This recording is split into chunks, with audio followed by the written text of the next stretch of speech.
Welcome to Fallout Beyond the Rad'wood Vale, Wood Island. We start our adventure on a foggy day in the Lost Coast. Very little light seeps through the fog right now, and it's a gray, dreary day. It's the kind of day where you walk out and there's just humidity and moisture on the walls around you. A lot of the illumination on the streets of Wood Island is created by kerosene lanterns that line the floating walkways between the different structures. The structures of Wood Island, some float as they are the remains of former boats now tethered to the island, while others are more like piers that have been secured to the mudflats below. The only problem with this is the tides that affect the harbor can create disturbances in the structure. So Wood Island is constantly creaking as some structures stay where they're at and some rise and lower. And so the pathways themselves are more fluid, connected by ropes and boards that sway, and some buildings stay where they're at and some sink as the tide drops. Currently, Cookie, Buoy, and Carson are all enjoying themselves at the Brass Handle Tap Room. Brass Handle Tap Room is on the second floor of Wood Island. Wood Island is made up of several different layers as new structures have been built onto it over time. The Brass Handle Tap Room is one of 17 bars on Wood Island. The people of this town love their rot gut. The Brass Handle is not the nicest, nor is it the dingiest, but it is the oldest. Rumor has it that the Brass Handle, which is now the door handle to the famous bar, was the door to the first ship that ran adrift at the island and started Wood Island all those years ago. But that could be just a rumor to draw in customers. So long ago, who has the memory for it? The Brass Handle is rather packed, even though it's early morning, because the fog is in, and no good sailing happens in the fog unless, of course, you want to get eaten by a fog crawler. Plus, no one wants to breathe it. You're all sitting at a table. You have old bean can cups and full of a clear liquid that's kind of got a rainbow oil sheen to it. And you're all sipping away at it. Cookie, describe your mannerisms. What would Cookie be doing at the, right now you're just killing time, right? Captain Flint, you haven't heard from Captain Flint in a day or two. The weather's been poor for sailing, so you're just burning away what little money you have drinking with your other shipmates. Tell me a little bit about what makes Cookie unique at the table. So Cookie would be sitting at the table with the other two. I mean, we've worked together for a little while now, and he'd be watching the door pretty anxiously, waiting for Captain Flint to show up. He'd also be listening in. I mean, he'd kind of have some focus on what Buoy and Carson were saying at the table, but he'd also be kind of listening into the other tables. One of the things that we do is we follow where everyone else goes. We always get the information here and then bring it to Captain Flint, and I like to be the one that brings the best information. Where's the big catch? Where's the thing we can avoid? And every once in a while, some place where we can go dig something up that might bring us a little extra coin. Carson, describe yourself and what you're doing at the table right now. I imagine the table's probably like an old, lifted over, what do they call like it? Cable reels. Cable spool. Yeah, that's what I was imagining. That's exactly right. In fact, it's a cable spool, but it's become so worn with people putting their elbows on it that it's started to become warped over time. Essentially, he would be kind of sitting his posture facing out towards the group, so one leg under the table, one out, as he's kind of just scanning and listening, hearing where people are cheering and yelling. He'll kind of you see he kind of wants to stand and be because he's excited. He's this youngster who comes from a family of well-known lurkers, and he wants to make a name for himself. So as he kind of hears people where he's we could have done better. He's like, come on, when's Cap getting here? I like it. And Buoy, describe yourself at the table. Yeah. Buoy sits there kind of listening and egging on Carson and just sort of paying attention to Cookie's tales when he's willing to speak up. He drinks typically in moderation, for he often has a lot of things planned for his trips back to shore, from studying with the doctor when he'll permit him to overlook what he's working on, or learning what he can. So he does slyly eavesdrop as Cookie mentioned, partly because he wants to bring back good stuff to Captain Flint, but also because he lives in excitement for the day where a lurker vessel brings back something unexplained or some technological weird discovery that he could trace down and get a good look at. So you guys have been here at the Brass Handle for a few hours, and you were here all day yesterday. Well, maybe not all day. I'm sure you guys have lives outside the brew. Not much. However, there are a couple rumors that you have heard. You've heard that no ship that have sailed to the Rock recently has returned, which is very strange, as the Rock is a common trading stop along your lines. You heard that the village of Staffman was wiped out by wild men, and a couple locals from 2 towns killed a deathclaw in the southern Mistwood. But that's probably just some old story.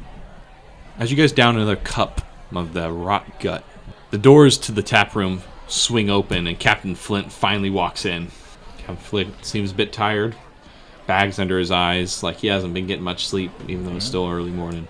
He locks eyes with Cookie and comes on walking over and pulls a seat that has been conveniently left just for him in case he decided to show up. Captain Flint will go on, sometimes days without you guys ever seeing him, and you're not too sure what he does, but he's rather a man who enjoys his privacy. But he's never failed to keep his end of the bargain, and he pays better than most. Well, howdy, Captain. What's going on? Hey there, Cookie. What have you guys heard today? Yep, not too much. Been listening to a lot of tales. A lot of, just doesn't matter. The Rock, we just don't want to be sailing up there. At least that's what I've been hearing. Yeah, you've heard the same. You've heard that anything that goes towards the Rock never comes back, and that there's strange noises heard out in the mist. Best to steer clear of the north. Carson, Buoy, good to see you guys. Raise my glass. Captain? You're going to see me, not looking. I'm still looking at the rest of the group. Yeah, Cap, great to be here. When are we heading out? Come on. You got some good news for us? Funny you should say that. I'm going to go ahead and leave right now. Say what? You just got here. Cookie, I need you to follow me out in about 2 minutes. Yeah. Carson? You got it. Carson, you follow Cookie. Copy that. Buoy, you follow Carson. 2 minutes. Got it? Kind of try to gauge. Is he being real serious? What's going on here? Hard to tell. You see Carson gets a kind of smirk, and he's like, all right. He's holding his cup, just shaking it around. It's like, yeah. All right, fellas. I got to get back to it. I'll see you guys later. All righty, Captain. Yeah. So Flint, you get up from the table and you push your seat out. And you start walking out. And as you walk out... Waving bye to the fellow captains. Yep. Well, a few of them have kind of cold stares at you. Yeah. Reasons that only you might know. Mm-hmm. However, as you do walk out, a big meaty hand falls on your shoulder. Hey, Flint, how's it going? And you turn around and you see a large, scarred man, completely shaven, covered in scars and wind burns. You understand this guy's Dirty Mike. Mike looks at you and he kind of motions to his boys with him, and he's like, hey, so I know you gave me 100 caps not to make this too loud, but I'm going to need 100 more if you don't want me to spill the beans. Mike, listen here. I can get them to you after my next shipment. Yeah, that ain't gonna do, Flint. Not this time. Empty out your pockets.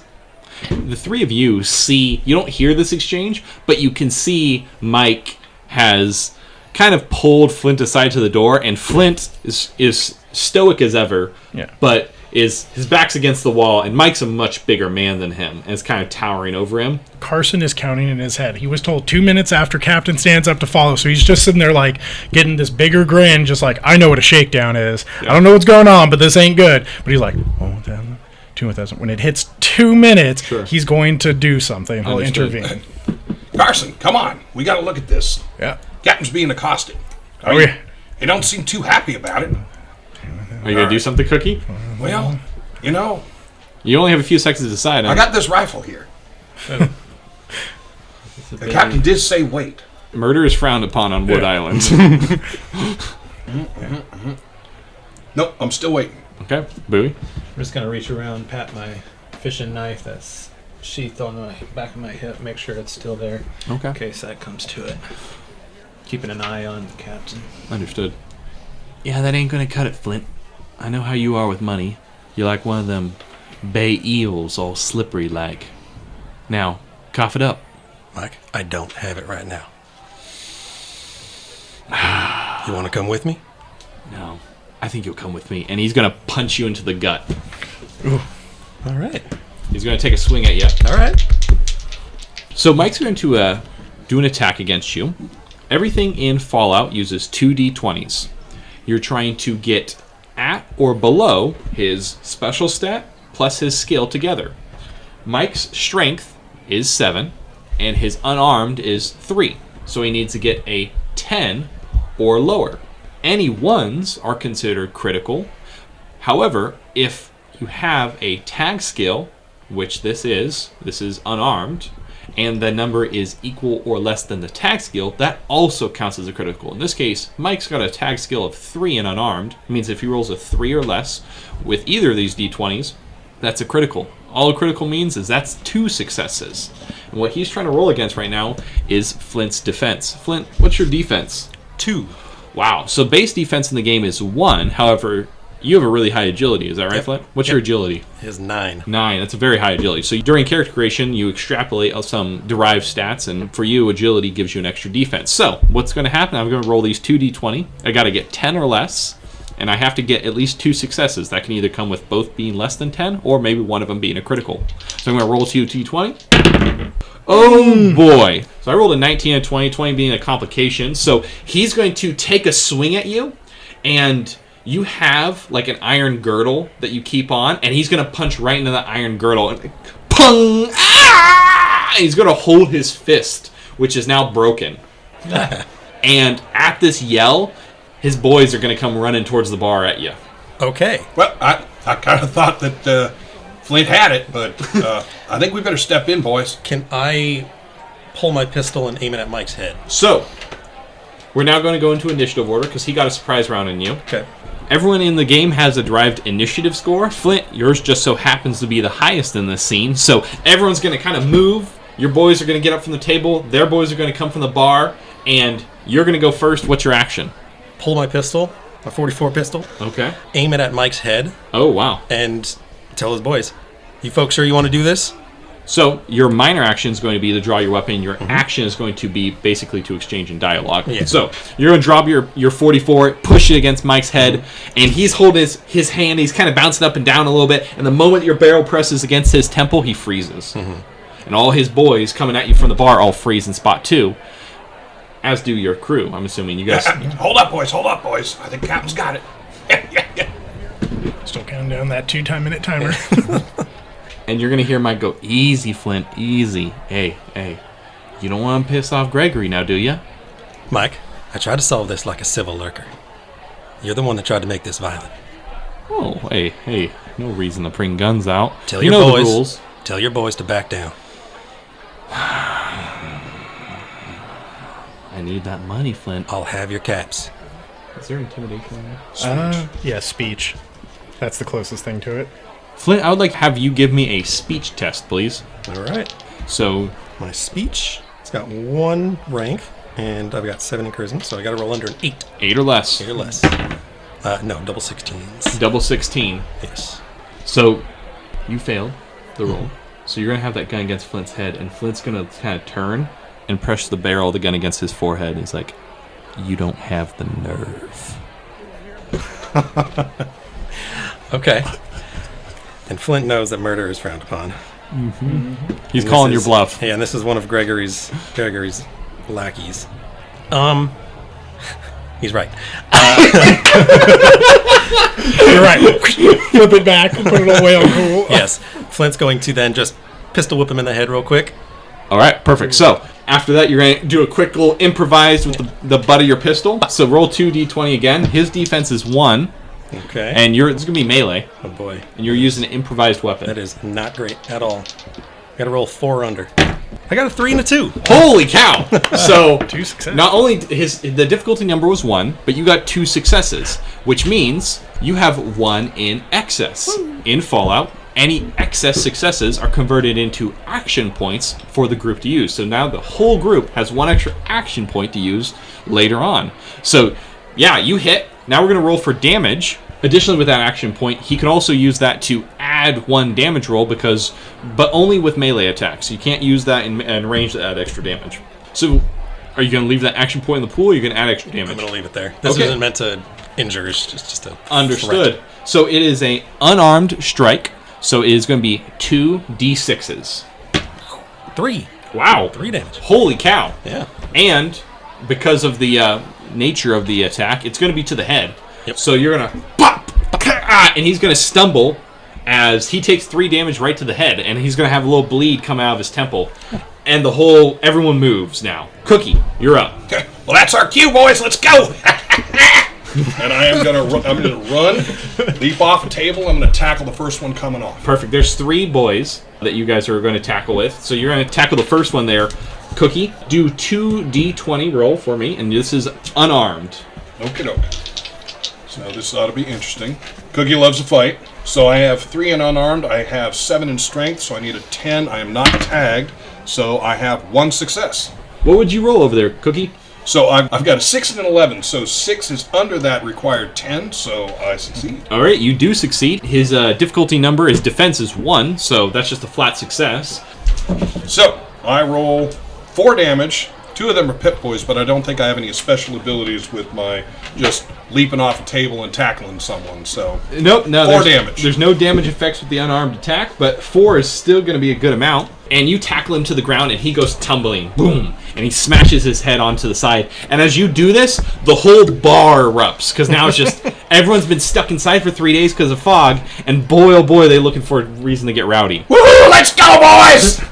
Buoy, you're up.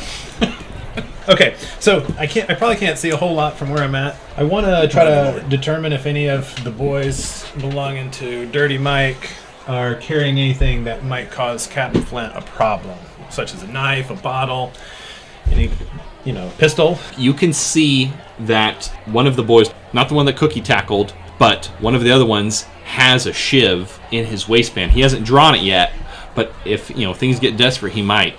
Okay, so now Bowie's, he knows better than to get into a fist fight with a bunch of sailors, as he has seen the outcome of this exact situation many times. In fact, he's helped the doctor patch up a few of these situations. So he rushes over to Carson, and he, keep an eye on that guy. Points out the guy that he spotted having the knife, and I'd sort of like to go in behind Carson and let him take care of the brunt of the attention of the guy. Do you have any actions? No. Okay, understood.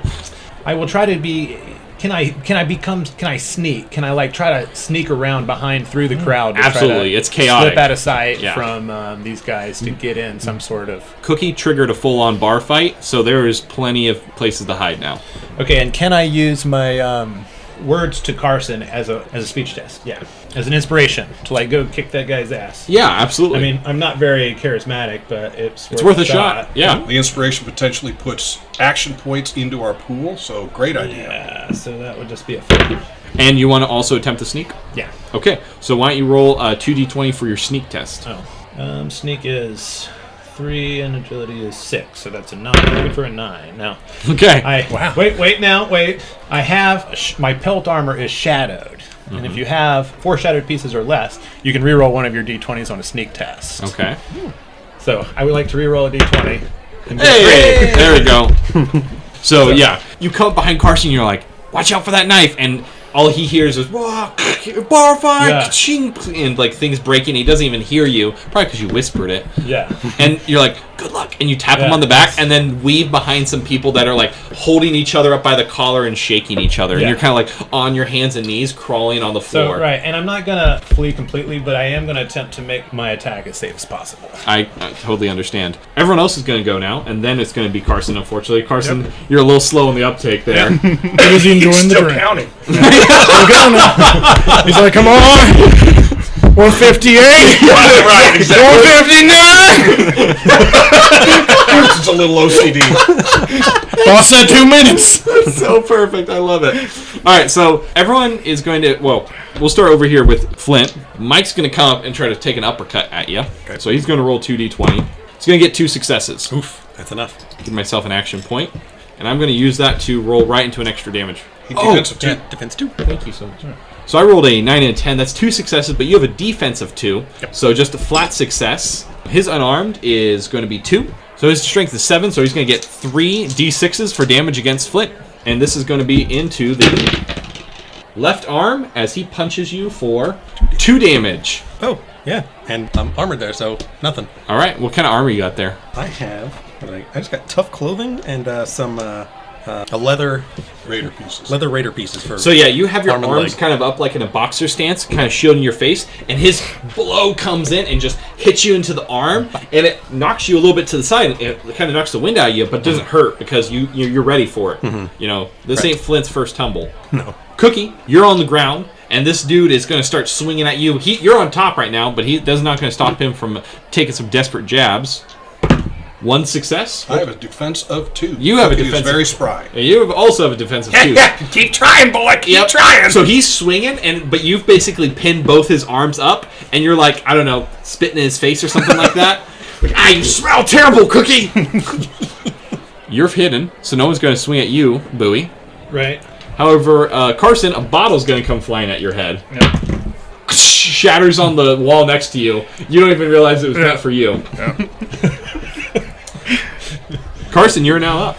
At the start of this, I'm going to immediately drink the drink that I've been holding on to, just down it. I'm going to stand up. Who is the nearest person to be hit?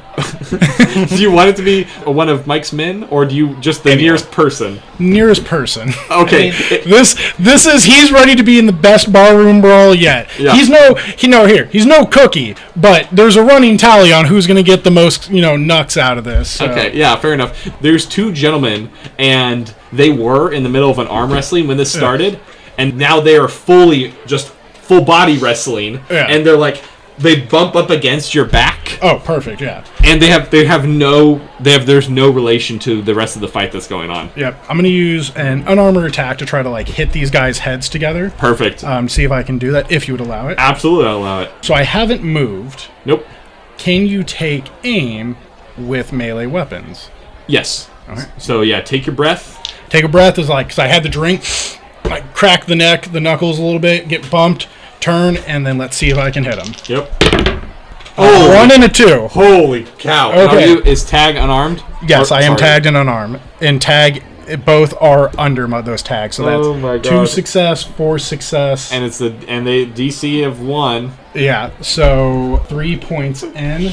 Oh my God. You can add that to damage.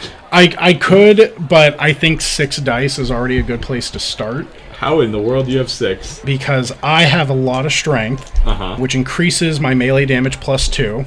And then I have bladed knuckles, which made it 4. Jesus. So let's see how this goes. Question also, if I roll Pit Boys, do I have to use my abilities? I'm not here to kill somebody. You do. You don't get to control whether or not you bleed out. Dang it. So you just go full psycho on these guys.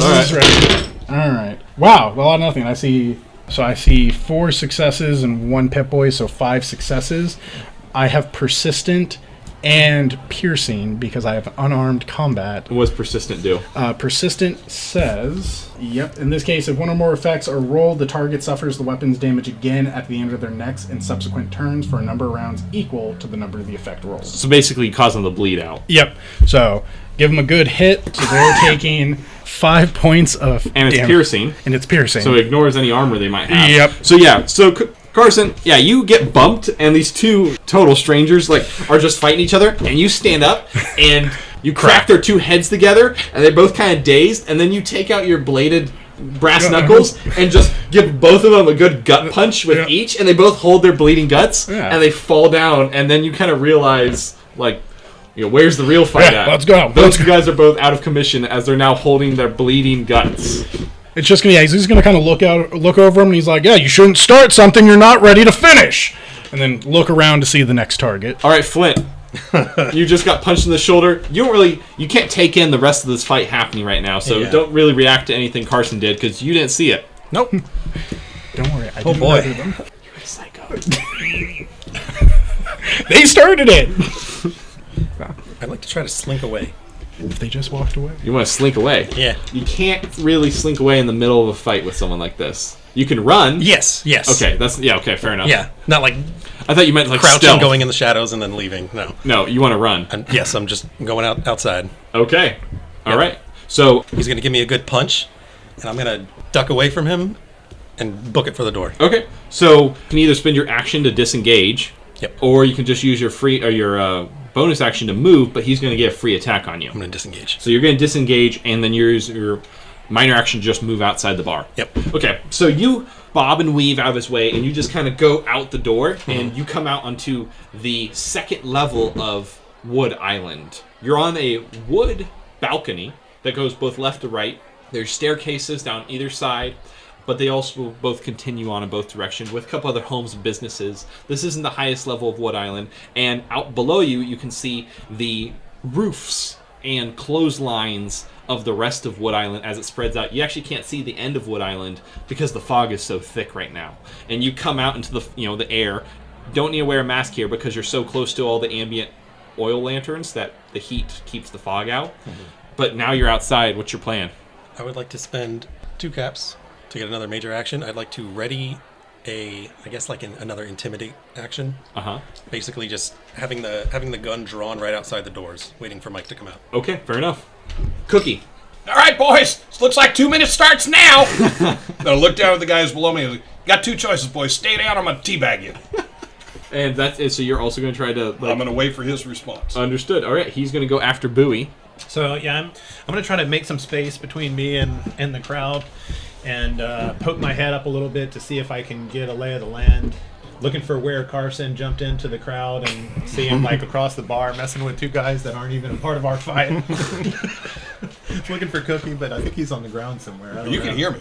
Yeah. Yeah. So, and I'm assuming I don't see the captain. You saw him just go outside. Okay, so I did see him go outside. Yep. Yeah, you're the only one here who has the wherewithal to see the fight happening in its entirety. Yeah, so I'm going to try to make my way to the front door, but I'm not rushing out. If possible, you're going to try to jump through a window. I mean, that wouldn't be my first choice, no. Okay. So you can take another sneak. To try to get through the door is going to be a difficulty of 2. If you want to go through the window, it's going to be a difficulty of 1. Does the window have glass? Is it open? Are the windows open? They are closed, and they do have glass. However, you could open them. Okay, yeah, if they're not locked, let's go for the window. Understood. Gotta teach Buoy how to brawl. Oh boy, complication. All right. Yeah. And you can. I guess I can re-roll my complication. Yeah, re-roll that 20 because you're shadowed. Oh, there nice. you go. So that was my agility. So you got a 15 and an 8, so that's 1 success, so I got which 1 the success. difficulty of this is 1. So yeah, you duck and weave, crawling on your hands and knees, and make it to the window and pop open the latch and slide out. Just as Flint's like his back's up against the railing, and you see him drawing his pistol and pointing at the door, and that's where we're going to stop it for you. So we're going to go back to the rest of them. Cookie, the guy you're on top of, Cookie, just stop, man. Just I'm done. Like he gets limp. Like he's like you can see he's like visibly trying not to smell you. He's like, no, this is foul. The 2 other guys are going to both come at Carson because they just saw him get up from the table. Is Carson a big guy or is No, he's about close to 6 foot, but not. I wouldn't say like large. I'd say most of us are pretty tall. Okay. He's that younger, athletic build, strong and muscular. He looks young. Understood. Yeah, they're both going to come at you, and they're both going to take swings at you. Well, actually, one's going to take a swing, the other's going to throw a bottle. Ooh, okay. Perfect. You see, he's reaching behind the bar counter and throwing bottles at you. So that guy's going to go first. Okay. He's going to shatter a bottle again, miss 17-17. The other guy's going to come at you and swing. What's your defense? Defense is 1. Defense of 1. All right, that's better. So 2 successes. Okay. So I rolled a 5 and a 7. So 1 action point is going to go to me, and then he's going to roll for damage. His strength is 7, so he's got 3d6, and it is going to hit you in the torso for 3 damage. Ooh, perfect. I have 3 resistance for physical resistance. So essentially, like, he gut punches me, and I'm going to kind of, like, look at him, be like, no, you got to do it right. And then I'm going to look to the guy at the table as I grab on to the guy who just punched me, and look to the guy at the table. Stop wasting the good rot gut as well. And we'll get back to your action in just a second because Mike's going to come following you outside, and immediately, gun's going to be pointing right at his head again. Mike, you let me and my boys go. We'll be back with your caps. I'm going to allow you 1 more speech check. Okay. Difficulty, though, is 2 because he is full of adrenaline. Yeah. And you fled from him, so it's like... Boop. I'm going to spend 1... Oh, nice. So Yeah. you're spending 1 action point from the pool to Yep. give yourself an extra d20 to the roll. So he's rolling 3 d20s now. Need to roll 8 or under. 2 6s. Well, DC was 2, so that's enough. 3 days, Flint. That's all I need. 3 days. He's going to step back. He's going to stick his head back into the brass handle tap room. Boys, let's get out of here. Gregory needs us anyways. And just as like you're about to like reach for him, they both like look and... Can I still give a sucker punch to the guy? Sure, absolutely you can. Because my captain hasn't called it off. His captain has. That's very different rules here. Okay. Just 1 hit to the guy who gut punched me. Okay. 4 and a 16. 16's too high. I needed a 13, so 1 success. His defense is 1, so you do hit him. Okay. Can I borrow 2 of your dice? Yep. 4. So I got 2 2s and 2 Pip Boys. And then a location die. Ooh, at the torso. Okay. Well. So I showed him exactly how it's done. As he tries to like stop and back up, it's quick grab, quick gut punch. So the 2 would give persistent and pierce, and that is a total of 4, 5, 6 damage to the torso. Okay. Yeah. So yeah, you punch him and and he collapses, and he's also starting to bleed out now. As he's on his knees, be like, "Come on, get up! I didn't hit you that hard. Why is everyone stopping? What's going on?" And everyone looks and sees your both your fists are covered in blood, and there's 3 dying men at your feet. I'm going to Not step dead. off Steve, put my hand down to help him up. I'm not saying anything. I'm just watching what's going on over there, but I'll help him up. Yeah. Steve, I think you best get out of here. Carson's gone crazy. Yeah. The Mike's gonna look at Flint and then look at his men. You fucked up, Flint. You fucked up big time. Get Robert off the floor. Gregor's gonna have a word about this. And they're gonna pick up the man that Carson just stabbed and start dragging out his bleeding body out into the scaffolding and then walking away with it. And Carson, I'm seeing you just stand there like nonplussed. He's gonna like kind of look around a little bit and then kind of just be like, you're gonna see him like dust off his gloves like onto his jacket. 2 minutes should have followed you out, boss. I'll get better on that.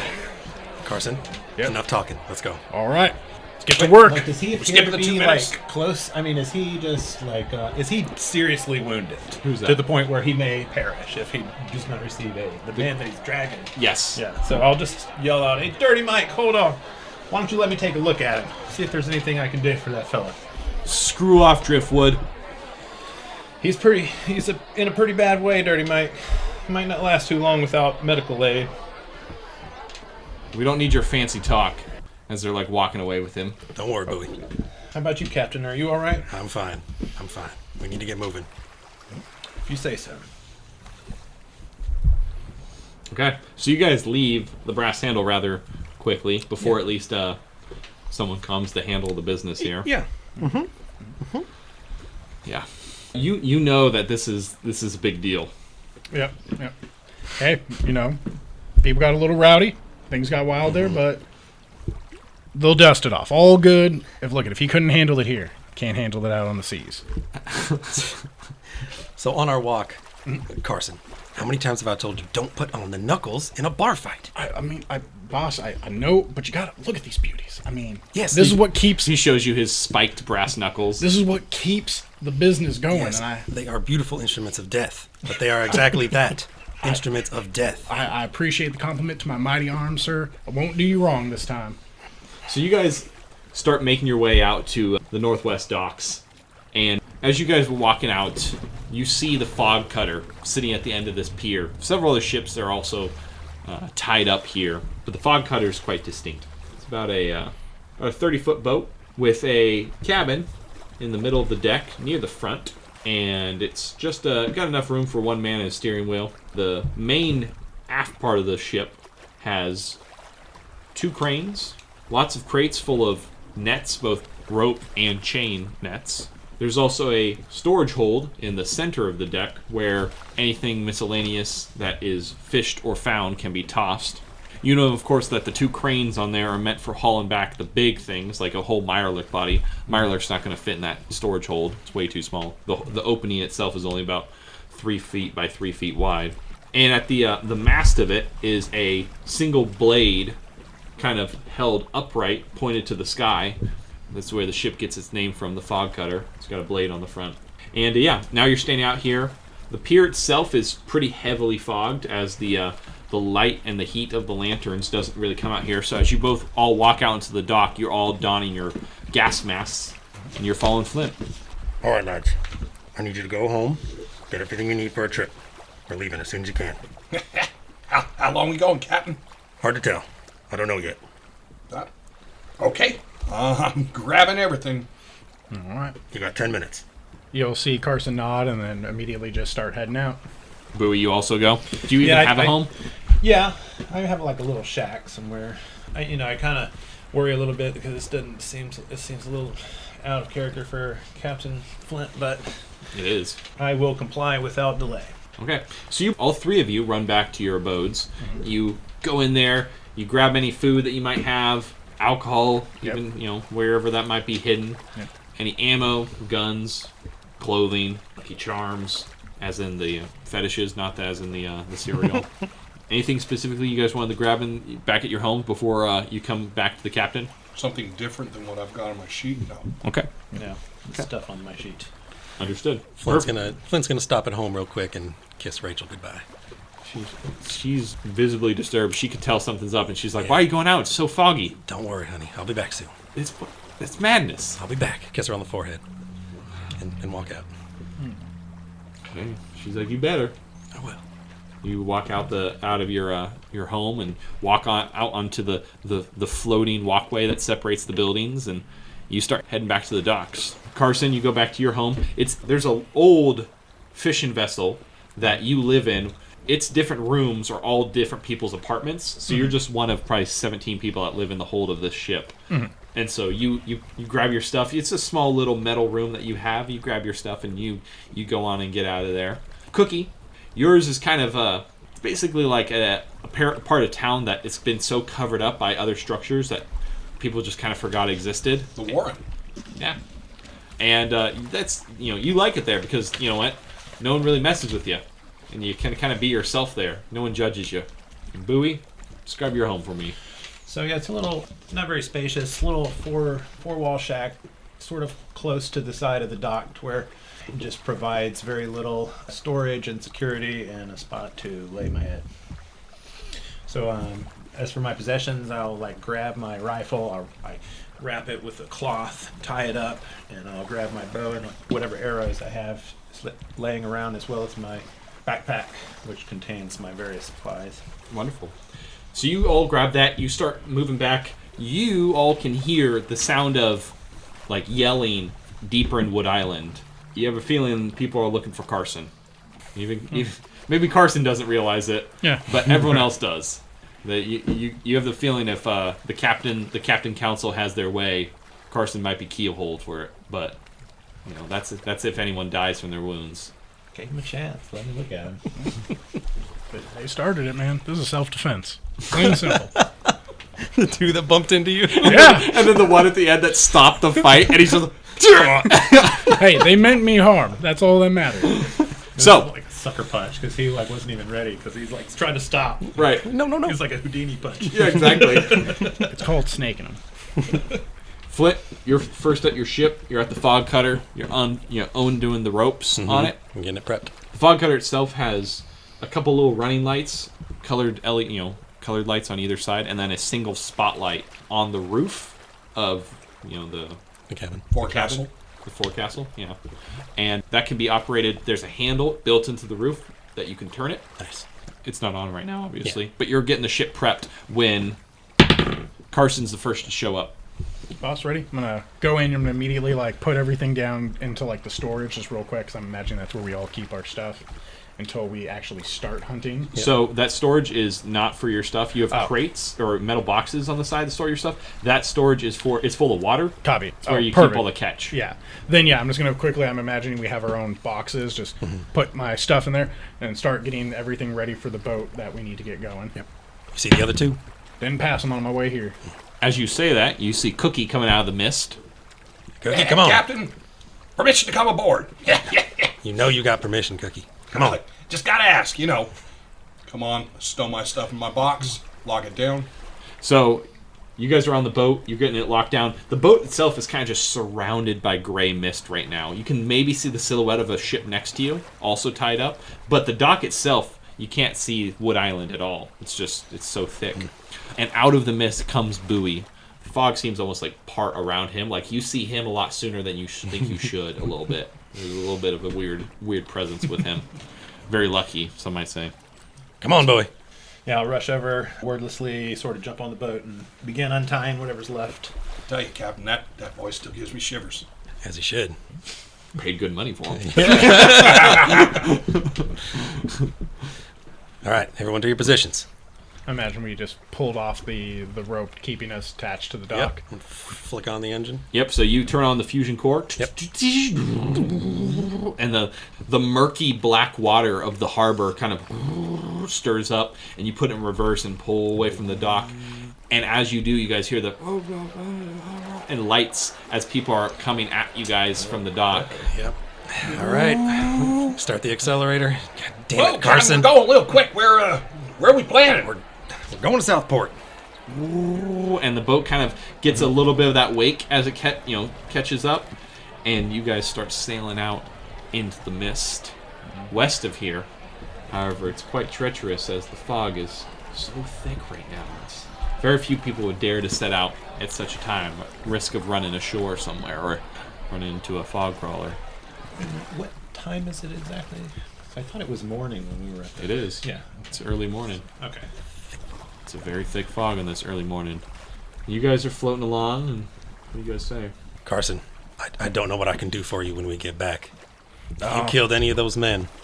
Oh, they're going to be fine. It always turns out. It's been like that with the family forever. It's just a local tradition of things that go on here, Cap. Don't need to worry none about it. Local traditions of you killing people? Oh, not killing them. Just give them an old good learning lesson. That's all. They're going to be fine. Doc always does a great job with them. Family hasn't killed anyone yet. Carson, this is the last time I'm telling you. You take off those knuckles. Okay, no more knuckles at the brass, boss, if that's what you're saying. Thank you. All right. They're going to be fine, though. I'm just telling you. You're saying this as you're sitting at the helm steering the ship. Yeah. You've got the throttle quadrant to your right. There's the same crates that you put your gear in also make do as benches. So you guys are maybe sitting around there as you're plowing through the fog.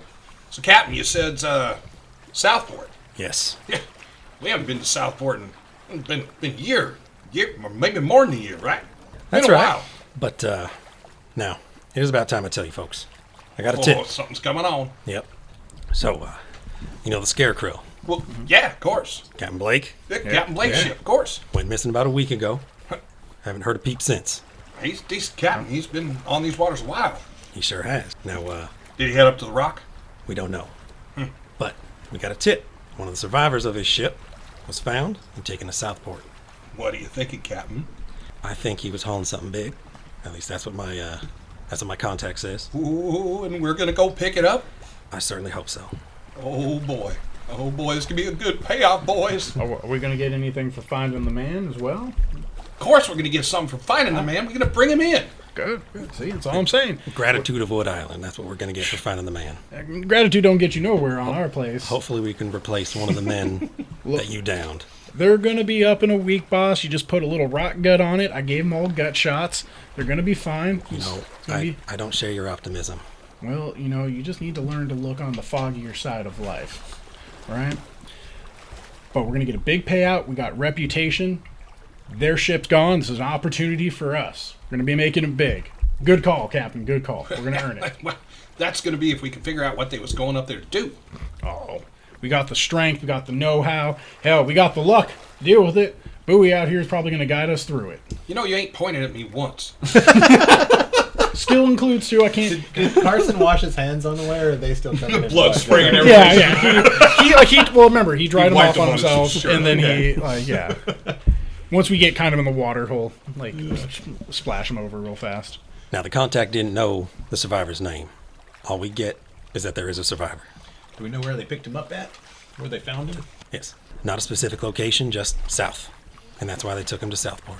South. That probably don't mean they went up to the rock. I mean, the waves don't bring them down this way. Nope. I mean, That means there's danger in both directions. you think it's the same thing? I don't think so. Well, I'm in. I certainly hope so. Otherwise, you're swimming up. You're swimming back. Don't tempt me. I can do it. You know I can do it. I know you can, Cookie. Hey, if we get out, Bigger catch, bigger reward, bigger reputation. We're going to be solid. This is great, boss. Ready for it. Buoy ain't said much yet. What's your thoughts? Is the big wasteland goddess kind of telling you anything? I'm just a little distracted by that soiree back there, you know. I got a pretty good look at those fellas Carson got a hold of. They did not look very good. So I think we're going to have a mess to deal with when we make it back. Now, Buoy, why would you go and say that? just bring it all. You're all being downers here. It's not the right mentality for a lurker.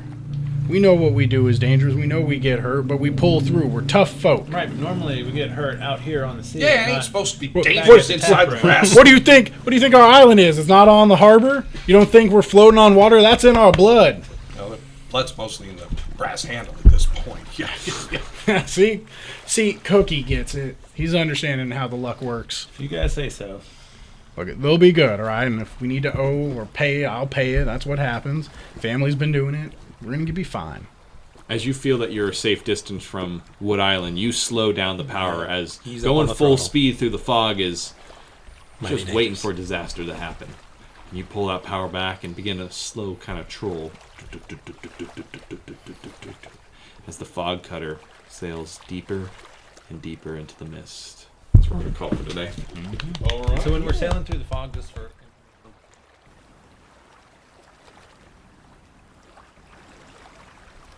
Thank you for joining us on another NCRP Productions podcast. We couldn't do this without you, so please like and subscribe everywhere we're found, including YouTube, Facebook, Anchor, Google, Apple, Spotify, and other great podcast sites. If you'd like to help us continue making more content, we'd love to have your support on our Patreon. And we'd like to give a special shout out to our current patrons, our Seegson Employees of the Month: Michael H., Greg K., F.S., and our Breaker of Seals: Frank H., Christopher C., Matthew K. Thank you all. We truly, truly appreciate it. And a very special thanks to our fantastic artist, Jacob Blackmon, who you can reach on his Patreon under his name, or Deviant Art under the name Prodigy Duck.